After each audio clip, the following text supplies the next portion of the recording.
So now I'll show you a few different things I normally do with my clients if they really struggle with the movement of the deadlift, okay? So the first problem it might be where they don't understand the hinge of the hip and they start actually bending their back. So a lot of people doing that during deadlift, and we really want to avoid that because it's very dangerous for your lower back. So first thing I want people to understand that we need to get that movement from the hip. So first we hinge the hip, and then on the way back up we want to push that hip forwards, okay? So my way of doing it and explaining to people who can try it is to use the resistant bend, okay? This is very nice and light resistant bend.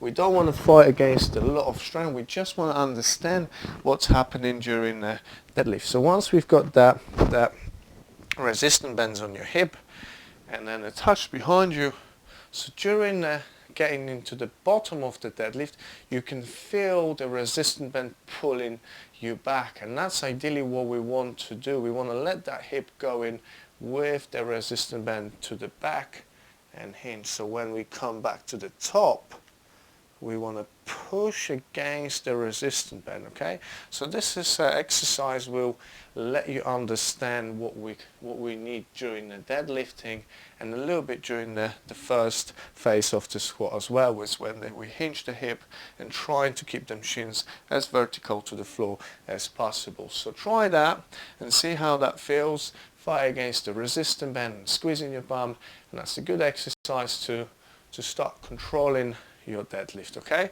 So that's the first thing I always advise people to do. Second thing is, for the same problem, if they're not hinging their hip, they round their back more than actually doing anything with their hip, so they don't control their body from this point, their pivot point coming from the back, okay?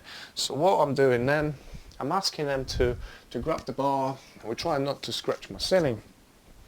So we're trying to grab the bar behind you. So one arm is going to hold it very close to your hip and close to your bum. Then you want to touch the bar with your back. Oh my God, this way, a bit easier so you can see it.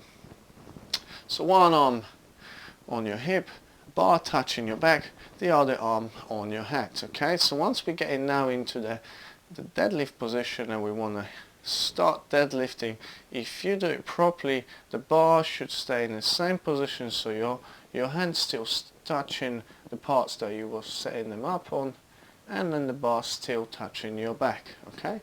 So what you might feel if you're not doing it properly is when you start rounding your back, you will feel that the bottom hand is coming off of your hip, okay? And then you straight away know that it's the problem, okay? So we're trying to hinge that hip instead of round your back, okay? Very important.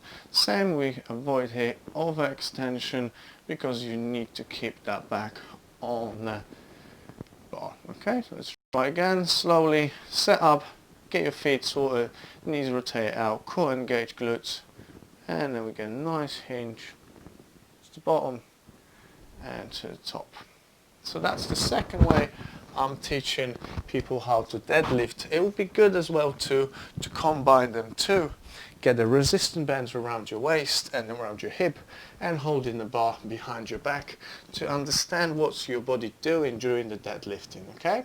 So that's the two basics exercises I would advise you to try to check if your deadlift form is okay. If you're not sure, as I said, make a video, send it to me. I'm more than happy to check your form and maybe give you some advice or some exercises to improve your form. Thank you.